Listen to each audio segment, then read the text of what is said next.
지역 문화의 가치가 예술을 통해 살아납니다. 공동체를 위한, 공동체를 향한 예술, 소셜 아트. 그런데 소셜 아트에도 마케팅이 필요할까요? 진정한 의미의 마케팅은 무엇일까요? 제주 문화예술인들을 위한 위대한 수업. 제주형 문화예술 전문 인력 소셜 플래너. 오늘의 강연은 소셜 아트, 브랜딩과 마케팅입니다.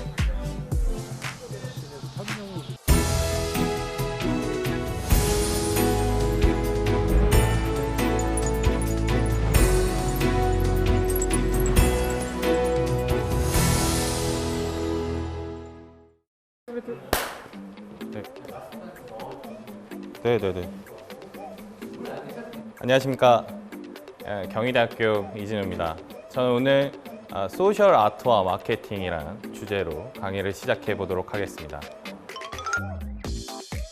저는 해당 주제와 가장 흡사할 수 있는 개념 두 가지 중심으로 강의를 구성했습니다.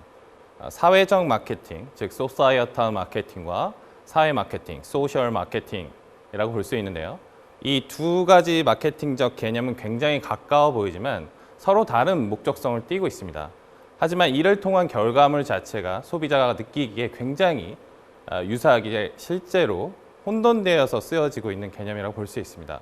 이에 본 강의에서 이 두 가지의 마케팅 개념을 명확히 분리하고 특히 소셜 아트를 위한 마케팅이 어떤 범주의 마케팅에 유사할 수 있는지 동시에 방향성을 말씀드리는 식으로 진행하도록 하겠습니다. 자, 일단 본 강의에서 다루는 마케팅이란 개념에 대해서 먼저 살펴보자면 마케팅이란 것은 개인 혹은 기업의 목표를 충족시키고 교환을 창출하기 위한 다양한 행위를 계획하고 집행하는 과정이라고 볼 수 있습니다.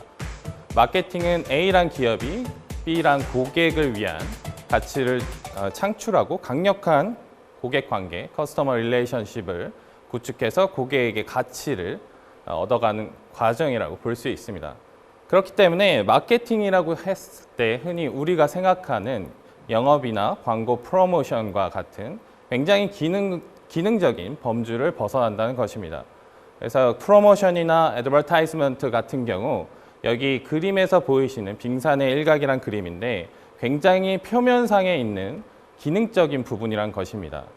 그래서 우리가 인지하는 이와 같은 마케팅 도구 혹은 기능적인 부분 이 구현되기까지 그 밑에 훨씬 더 풍부한 과정이 숨어 있고 이 과정을 모두 포섭하는 것이 사실 마케팅의 논의라고 볼 수 있습니다. 이런 논의 안에서 마케팅의 아버지인 필립 코틀러 같은 경우에 마케팅을 인간 행동에 관한 연구라고 하면서 굉장히 확장된 범주에서 해석하기도 합니다. 자, 한편 시대에 따라서 마케팅의 범주나 지형성은 옆에 있는 그림과 같이 진화했습니다. 최초 시장이라고 한다면 일단 기업이 무언가를 생산하면 모든 구매가 이루어졌어요. 그런데 마케팅은 어떻게 이 같은 상황에서는 생산품을 어떤 유통망을 통해서 전달할까 정도 고려했습니다. 이후에 공급이 소비보다 앞서면서 경쟁사에 앞선 판매 지향적인 마케팅이 필요했습니다. 이제 오늘날 마케팅 컨셉과 굉장히 유사한 것이 도래했다고 볼 수 있습니다. 쇼텀보다는 장기적인 관점에서 소비자 만족을 위한 마케팅을 추구했고 이후에 마케팅을 통해서 사회적으로 공익을 제공할까 이런 이슈도 고려하는 수준의 확장된 개념으로 진화했다고 볼 수 있습니다. 자, 이 같은 변화는 2000년대 전후로 소비자들의 사회적 관심과 개입이 증가하면서 기업의 사회적 책임이나 혹은 공익에 대한 소비자나 혹은 사회적 관심과 요구가 높아진 것에서 기인한다고 볼 수 있습니다. 이와 연관해서 굉장히 다양한 마케팅적 용어들이 제시되는데 CSR이라든지 혹은 공익 연계 마케팅 혹은 기업의 사회공헌 활동 그리고 제가 오늘 다룰 사회적 마케팅과 사회 마케팅 그리고 최근에는 CSV라든지 혹은 더 나아가서 ESG 경영, Environmental, Social, Governance 같은 ESG 경영이 굉장히 강조되고 있는 상황이라고 볼 수 있습니다. 자, 먼저 사회적 소사이어탈 마케팅을 보도록 하겠습니다. 이 사회적 마케팅은 사실 그 의미상으로 좀 구체적으로 보자면 사회 지향적인 마케팅에 훨씬 가깝다고 볼 수 있습니다.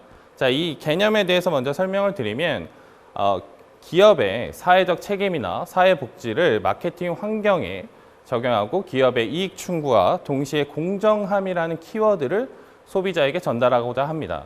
사회적 마케팅의 목적은 기업의 이익적인 부분과 관계한다는 게 굉장히 중요한 포인트라고 생각합니다. 아까 말씀드렸던 필립 코틀러 같은 경우에 여기 슬라이드에서 보이듯이 사회적 마케팅의 세 가지 요소들을 각각 사회복지, 그리고 소비자의 장단기 욕구 추구, 그 다음에 기업 이익이라고 보았습니다. 예를 들어서 여기 사진에 있는 굉장히 근접한 예를 제가 보여드렸는데 불필요한 원자재 소비를 줄이기 위한 재활용과 같은 사회적 책임 혹은 사회적 이슈를 대상으로 프라이탁이라는 기업 같은 경우에 자동차를 돕는 굉장히 큰 쌀물을 재활용하고 혹은 안전벨트를 재활용해서 이를 통해서 가방을 생산하는 기업이라고 볼 수 있고, 파타고니아 같은 경우에 버려진 플라스틱 그물에서 원단을 뽑아내서 옷을 만드는 Repair what you wear out and pass things down. Demand recycled. Demand fair trade. Demand organic. Buy less. Demand more. 어떻게 보면 사회적 마케팅과 굉장히 근접한 두 가지 사례라고 볼 수 있습니다. 저는 사회적 마케팅의 예시로 글라소란 기업에 대해서 보도록 하겠습니다. Who took on the world with the power of an idea, a delicious idea, selling out of trunks, knocking on doors, until from New York City to the rest of the world, Glasso vitamin water flowed, which is why we're throwing our weight behind the doers, because we know great things happen. 이 회사 같은 경우에 여기 사진에서 보이시는 다리우스 비코프라는 창업자가 부엌에서 제조한 소프트 음료 정도를 만들다가 이제 2000년 이후에 여러 가지 다양한 음료를 출시하면서 2007년까지 좀 성장세를 거듭했다고 볼 수 있습니다. 특히 2007년 5월에 코카콜라란 대기업이 이 해당 기업, 중소기업이고 약소기업이라고 볼 수 있는 글라소를 41억 달러에 인수 합병했거든요. 그렇다면 여기서 우리가 알고 싶은 것은 왜 이런 코카콜라와 같은 대기업이 그와 같은 돈을 들여서 이런 글라소란 기업을 샀는가? 그렇다면 사회적 마케팅 차원에서 글라소는 어떤 장점이 있었기에 이런 성공을 거뒀나에 대해서 알아보도록 하겠습니다. 그 이유를 알기 위해서는 사실 2000년도의 미국의 상황을 이해할 필요가 있습니다. 1970년대에 비해서 2000년대 미국인들은 패스트푸드를 소비하는 양이 엄청나게 증가했습니다. 2000년대에 무려 1,100억 원에 이르는 패스트푸드를 소비했는데 이 양이 어느 정도 되느냐라고 한다면 그 당시에 있던 미국의 자동차 판매량의 매출과 그거보다 훨씬 더 많은 양이니까 엄청나게 패스트푸드를 많이 소비했다는 거라고 볼 수 있습니다. 사실 이와 같은 맥도날드 혹은 햄버거 음식, 패스트푸드는 지방과 염분 함량이 높고 그리고 굉장히 화학 첨가제가 많이 들어가 있어서 정크푸드로 좀 불리고 있거든요. 그렇기 때문에 이런 정크푸드의 증가와 함께 사실 탄산음료라는 것이 소비가 증가하고 있었습니다. 그렇기 때문에 동시에 미국 성인 비만율이 1980년에 비해서 2002년도에 비만율이 2배가 증가했고 또 청소년 과체중이 3배가 증가하는 등 2000년대 미국 사회에서 비만이 사회적 문제로 떠올랐다고 볼 수 있습니다.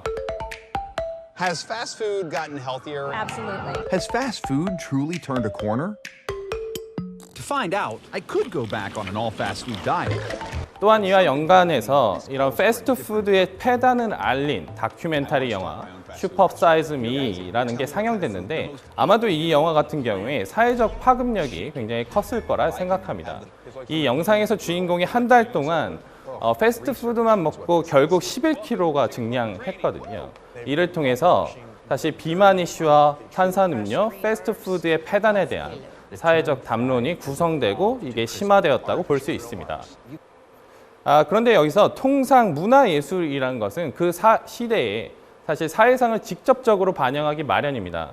미국의 비만 문제를 패스트푸드와 탄산음료와 연관시킨 다양한 책들이 등장하게 됩니다. 예를 들면 2001년도에 에릭 슐러서의 베스트셀러인 파스트푸드 네이션이라든지 혹은 2002년도에 영양학과 교수인 네슬의 푸드 폴리틱스 같은 책이 발간됐습니다. 특히 네슬 교수 같은 경우에 이 푸드 폴리틱스라는 책을 통해서 탄산음료 제조사들이 영양가 없는 제품을 미국의 식문화에 침투시키는 과정을 굉장히 적나라하게 폭로하고 또 탄산음료가 미국의 국민의 건강을 해치고 있다고 주장하고 비판적으로 기술하고 있습니다.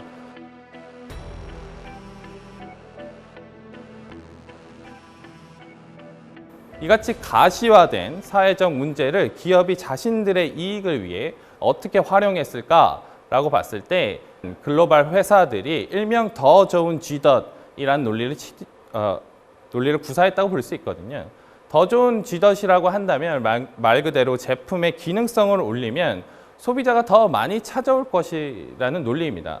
그럼에도 불구하고 이 글로벌 기업 사실 풍부한 자본력과 R&D 센터를 가지고 그 당시에 가장 뜨고 있는 기능성, 건강 보조제와 원료들을 다양하게 배합해서 좋은 향, 좋은 음료들을 출시했거든요.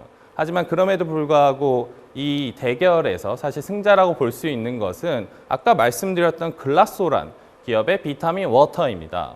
타 기업과의 차이점, 굉장히 혼란스러우면서 알기 힘든 여러 가지 건강 보조제를 사실 강조하는 대신에 여기 글라소는 비타민을 매일 섭취한다는 굉장히 심플한 개념으로 소비자에게 접근했고 또 비타민 워터에 물이라는 어미를 포함해서 사실 물이라는 것이 화학 첨가물은 우리는 없진 않거든요. 그런 것을 이제 소비자한테 전달한다고 볼 수 있습니다. 이런 이미지를 전달함으로써 사실 글라소가 그런 기라성 같은 글로벌 회사보다 시장의 우위를 점할 수 있었던 것입니다.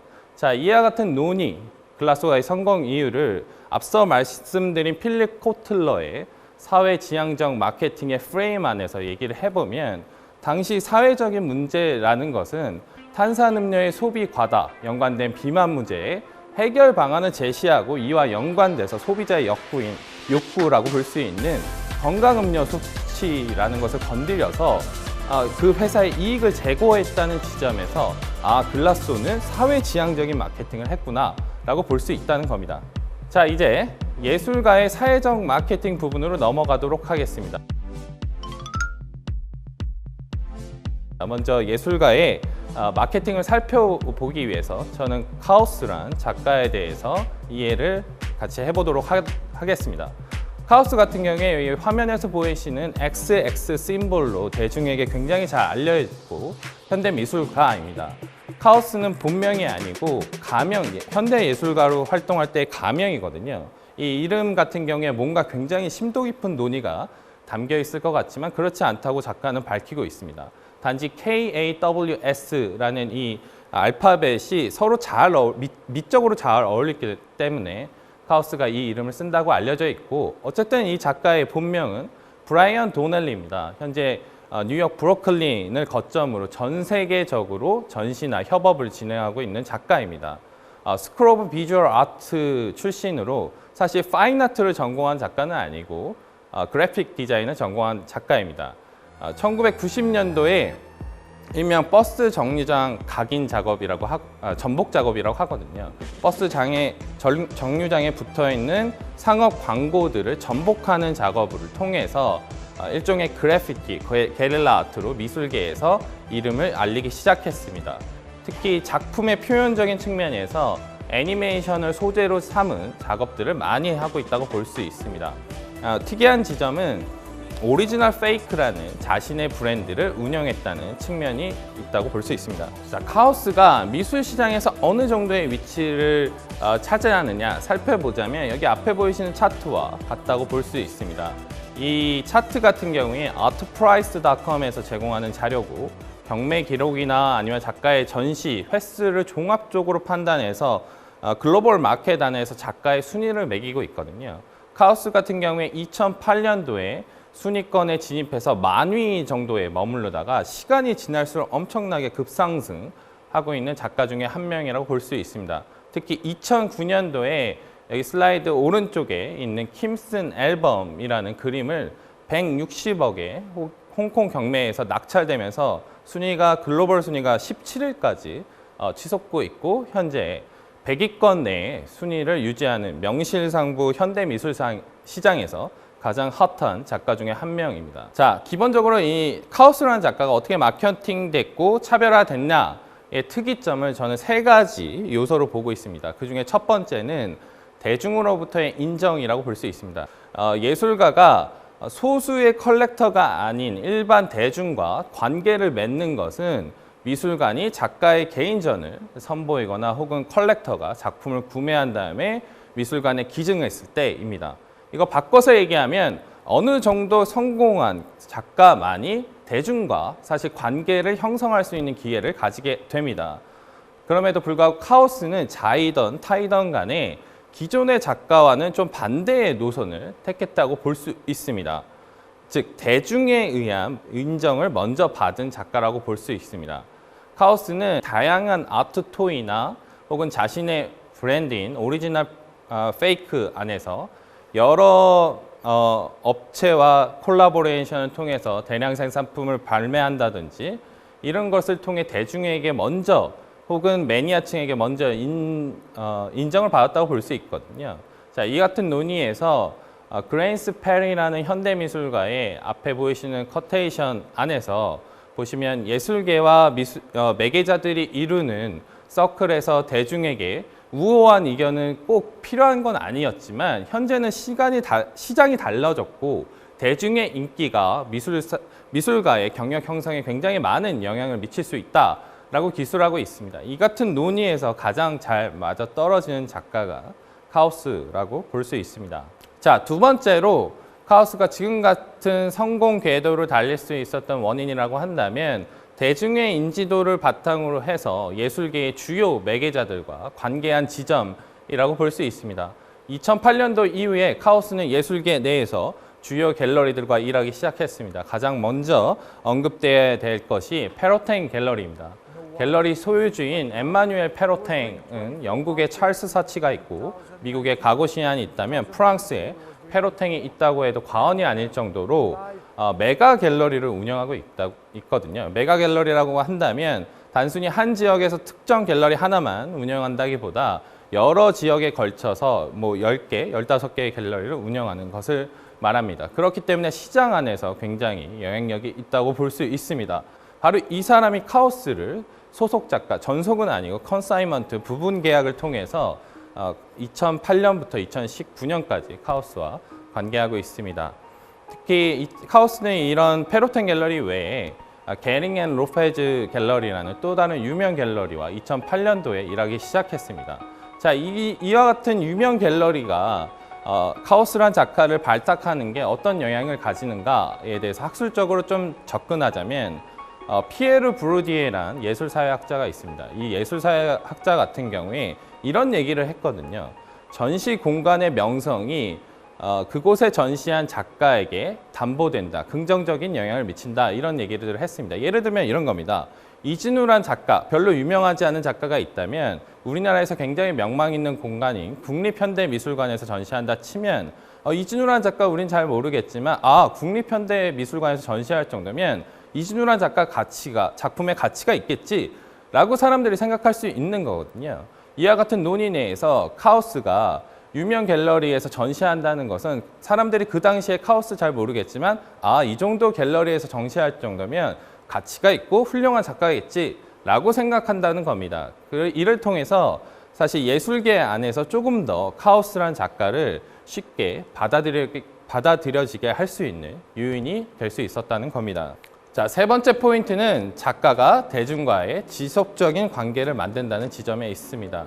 사실 카오스란 작가가 자신이 유년 시절에 키스 헤링 작품을 통해서 갤러리와 뮤지엄에 들어가는 것을 편하게 생각한 지점이 있거든요. 그렇기 때문에 카오스 역시 작품뿐만 아니고 오픈 에디션 토이나 혹은 콜라보레이션을 통해서 대중에게 익숙해지고 그들이 예술을 편하게 생각하는 것에 기여할 것이라고 자기 스스로 밝히고 있습니다. 이런 범주에서 카오스는 산업과 예술의 경계에 굉장히 서 있는 작가라고 볼 수 있습니다. 카오스 자체가 크게 세 가지의 시장을 가지고 있는데, 첫 번째 시장은 흔히 미술 시장 안에 큰 손해 혹은 개인과 기관에 의해서 컬렉터를 가지고 있고, 두 번째 시장 같은 경우에 한정판 토이나 혹은 프린트물을 수집하는 컬렉터를 향한 시장이라고 볼 수 있고, 마지막으로 오픈 에디션 토이나 혹은 콜라보레이션을 통해 대중과 지속적인 관계를 맺고 있습니다. 오픈 에디션 토이 같은 경우에 기본적인 발매가라고 한다면 뭐 30만 원 정도에 시작하지만 이 수량은 정확히 밝히고 있지만 어쨌든 한정된 수량이기 때문에 다양한 컬렉터들이 이걸 사고 싶어하고, 또한 리셀 시장 역시 굉장히 활발하게 만들어지고 있는 상황이라고 볼 수 있습니다. 자, 또한 콜라보레이션 제품 역시 가격은 싸지만 그 당시 어떤 특정 시즌에 밖에 살 수 없기 때문에 여기 사진에서 보이듯이 굉장히 다양한 콜라보레이션을 진행하고, 또한 그것을 사기 위해서 엄청난 줄을 서고 싸우기까지 하는 이런 현상들이 보여지는데, 사실 이런 것들은 어떻게 보면 카오스의 인기, 대중에 대한 인기를 반증하는 사진이라고도 볼 수 있습니다. 자, 이 같은 대중과 관계를 지속적으로 유지하는 것에 가장 유효한 카오스의 마케팅 채널이라고 한다면 소셜 미디어, 인스타그램이라고 볼 수 있습니다. 이게 그냥 일반 셀러브리티, 연예인에 비하면 크게 큰 팔로워 수인가 이렇게 느낄 수는 있겠지만, 카오스는 약 300만 명의 팔로워를 가지고 있는데 현대미술가 중에 굉장히 많은 팔로워 수를 보유하고 있는 편입니다. 전 세계에 있는 현대미술가 중에 10위권 안에 드는 정도이고, 카오스는 이 엄청난 수의 팔로워 수를 통해서 적절히 이 인스타그램을 마케팅에 활용하고 있습니다. 자신의 신제품이나 작품 내용, 전시 홍보, 콜라보레이션 이런 것들을 굉장히 직접적으로 홍보를 하고 있고, 자신의 채널을 통해서 또한 이 인스타그램의 일상사진이나 혹은 유명 작가들이 자신의 스튜디오를 방문한 사진을 올리기도 하거든요. 그런데 이것이 따지고 보면 굉장히 영리한 마케팅 전략 중에 하나입니다. 왜냐하면 유명인과 혹은 자신의 가족 사진을 올릴 때조차 자신의 새로 나오는 신제품이나 혹은 자신의 새로운 전시 장소에 가거나 이런 것들을 같이 사진에 녹여내고 있거든요. 그래서 이런 인스타그램을 활용한 굉장히 영리한 마케팅을 펼치고 있다는 게 재미있는 지점이라고 볼 수 있습니다. 자, 한편 카오스 같은 경우에 사회적인 이슈에도 굉장히 많은 관심을 가지고 있습니다. 작년에 코로나19의 영향으로 저소득층이 특히 타격을 많이 받았는데, 이들을 도와주기 위해서 카오스가 자신의 판화 작품을 배포는 아니고 판매해서 그 판매 수익금을 통해서 그들을 위한 기금을 마련한다든지, 혹은 푸드뱅크라고 빈민층에게 식품을 제공하는 프로젝트가 있습니다. 이 프로젝트에 기금을 마련하기 위해서 자신의 작품의 이미지를 제품화해서 이것을 판매함을 통해서 또 기금을 마련하고 있습니다. 자, 이와 같은 예술가를 통한 카오스가 자신의 작품을 통해서 사회적 문제를 환기시키는 것은 사실 사회적 마케팅에 가깝다고 볼 수 있거든요. 근데 여기서 중요한 것은 카오스가 물론 이것을 순수한 의도와에 진행을 했겠지만, 동시에 자신의 브랜드 이미지 제고나 혹은 자신의 작품의 홍보도 도움이 된다는 지점에서 사회 지향적인 마케팅을 했다고 볼 수 있습니다. 자, 이제 세 번째 파트로 넘어가도록 하겠습니다. 자, 지금까지 기업 혹은 예술가가 사회적 문제를 기회 삼아서 그것을 이용한 사회적 마케팅을 보셨다면, 이제 사회 마케팅, 소셜 마케팅의 개념에 대해서 먼저 보도록 하겠습니다.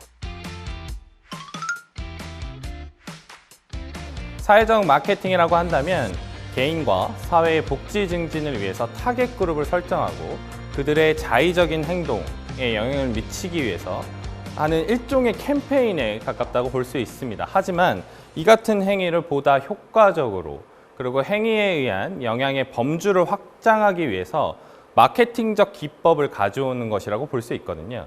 따라서 사회적 마케팅은 사회 마케팅은 사회적 마케팅이 기업의 이익과 관련되어 있는 것과 다르게 사회적 공익에 대한 환기나 우리 행동 변화를 이끈다는 목적성을 가지고 있다는 게 사회적 마케팅과 사회 마케팅의 차별화된 지점이라고 볼 수 있습니다. 자, 그렇다면 왜 사회 마케팅이 중요한가라고 했을 때 우리들은 누군가가 어떤 행위를 하지 말라 혹은 해라 라고 직접적으로 말할 때 굉장히 거부감을 가지게 마련이거든요. 예를 들어서 금연에 대해서 누군가 강제한다고 한다면 그것이 효과적일 수 있겠냐는 거죠. 그보다 굉장히 창의적인 과정을 통해서 우리의 주의를 모으고 사회적 이슈에 관해서 의식을 전달하는 것이 훨씬 효과적일 수 있다는 겁니다. 그렇게 앞에 보이신 사진과 같이 폐를 형상화한 재떨이를 길거리에 놓는다든지 혹은 그 옆에 굉장히 크리에이티브한 금연에 관한 광고를 싣는 것이 사실 사용자 혹은 소비자의 사회적 행동을 독려하는 데 훨씬 더 효과적일 수 있다는 겁니다. 자, 이제 사회 마케팅의 마케팅 믹스에 대해서 보도록 하겠습니다. 마케팅 믹스의 정의는 소비자의 욕구를 충족시키기 위해서 마케팅 관리자가 통제 가능한 마케팅 요인을 효과적으로 배합해서 최적의 결합을 결정하는 마케팅 수단이나 도구들의 집합으로 정의할 수 있습니다. 흔히 우리가 얘기하는 것은 메카스의 4P라고 알려져 있습니다. 이를 사회 마케팅 안에서 설명을 해보면 먼저 프로덕트 같은 경우에 의도하는 사회적 행위 혹은 이 행위에서 기인한 공익이라고 볼 수 있고, 가격 같은 경우에 일단 이 사회적 프로그램에 참여자들이 사회적 행위를 할 때 금전적인 소비를 최소화하는 부분에 맞춰져 있다고 볼 수 있습니다. 뿐만 아니라 여기서 말하는 프라이스는 꼭 금전적인 내용만 포함하지는 않고 시간, 감정적, 육체적 노력까지도 최소화하게 사회적 프로그램을 디자인할 필요가 있다는 겁니다. 이렇기 때문에 이 같은 사회적 프로그램을 디자인할 때 참여자들이 이런 사회적 행위를 할 때 맞게 될 다양한 제약에 대해서 심도 깊은 논의가 필요하다는 겁니다. 자, 플레이스 같은 경우에 진행하고자 하는 사회적 프로그램이 참여자가 사회적 행위를 할 장소와 관계한다고 볼 수 있습니다. 물론 어떻게 해야지 해당 장소에서 좀 더 수월하게 어떤 행위를 할 수 있는지 또 고려할 수 있습니다. 예를 들어서 여기 슬라이드의 오른쪽 사진과 같이 아프리카 아이들에게 부족한 음식을 지원하겠다라고 한다면 사람들이 식자재를 사는 공간에서 이 이벤트를 진행해야 된다고 볼 수 있거든요. 그렇다면 그냥 마트 안에 특정 공간에 박스를 놓고 우리 아이들에게 지원해줄 음식을 여기다 담아줘 이렇게 하는 것보다 이 사진에서 보이듯이 카트 안에 카트 제일 밑바닥에 이 도움이 필요한 아프리카 아이들의 모습을 시각적으로 표상한 이미지를 깔면 사람들이 이것을 여기 담는 행위를 통해서 내가 진짜 아이들을 도와주고 있구나 이런 것들을 더 훨씬 느낄 수 있게 된다고 볼 수 있습니다. 그래서 이런 장소적인 요인도 분명 고려해야 된다는 거고, 마지막에 프로모션 같은 경우에 우리가 진행하는 사회적 행위가 어떤 채널을 통해서 알려지면 좋을 것인가에 대해서 고려해야 된다라고 볼 수 있습니다. 자, 이제 결론입니다. 소셜 아트라는 것은 예술을 통해서 사회적 문제를 해결하는 것을 의미합니다. 즉 예술의 경제적 가치보다는 사회적 가치에 그 방점을 띈다고 볼 수 있습니다. 제가 생각했을 때 사회적 문제 가장 잘 환기시키는 작가 중에 한 명은 얼굴 없는 작가이지만 스트리트 아티스트 뱅크시라고 봅니다.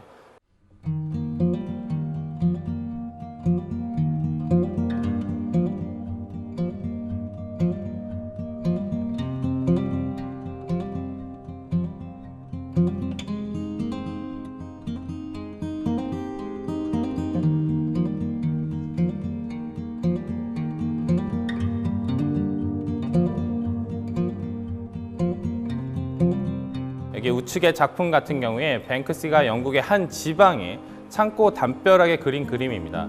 여기서 보이는 소년 같은 경우에 굉장히 천진난만하게 눈을 먹고 있는 것처럼 보이지만 사실 그 이면에는 쓰레기가 타고 있는 거거든요. 쓰레기의 재를 눈으로 착각하고 먹는 거라고 볼 수 있는데, 사실 이것이 설치된 지방 같은 경우에 영국의 산업도시예요.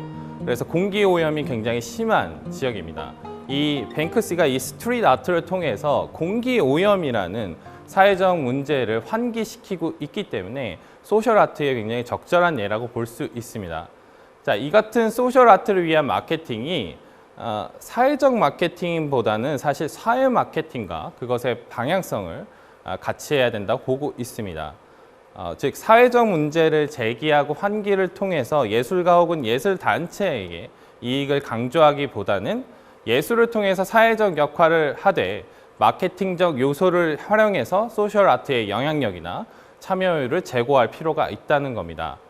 자, 그렇기 때문에 이것을 더 잘하기 위해서 기존의 마케팅 프로세스를 좀 가져올 필요가 있다고 생각합니다. 기본적으로 리서치를 하고 세그먼테이션, 타겟팅, 포지셔닝을 통해서 그것이 어디에 위치해야 되는지 잘 기획을 하고 더불어서 앞서 말씀드린 마케팅 믹스 4P를 고려해서 그 결과물을 또 마케팅 프랙티스를 컨트롤하는 역할을 통해서 사실 그 소셜 아트가 가진 잠재력을 좀 더 많은 대중들이 공유하고 실행할 수 있도록 참여를 독려할 수 있도록 진행하는 것이 사실 소셜 아트를 위한 마케팅의 첫 걸음이라고 생각합니다.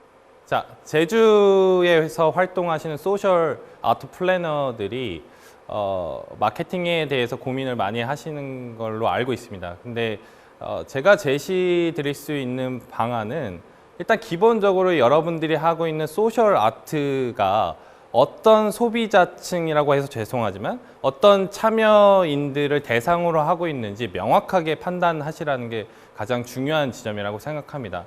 물론 우리가 대기업처럼 그 계층을 정확하게 구분할 수는 없겠지만 최소한의 어느 장소에서 실행해야 되는지 혹은 어느 채널을 통해서 어느 세대에게 우리가 다가가야 되는지 또 그 세대를 다가가기 위해서는 어떤 채널을 이용해야 되는지 미리 마케팅을 하시지 마시고 먼저 조사를 하시기 바랍니다. 그리고 더불어서 요즘 빅데이터 도구들이 굉장히 잘 되어 있거든요.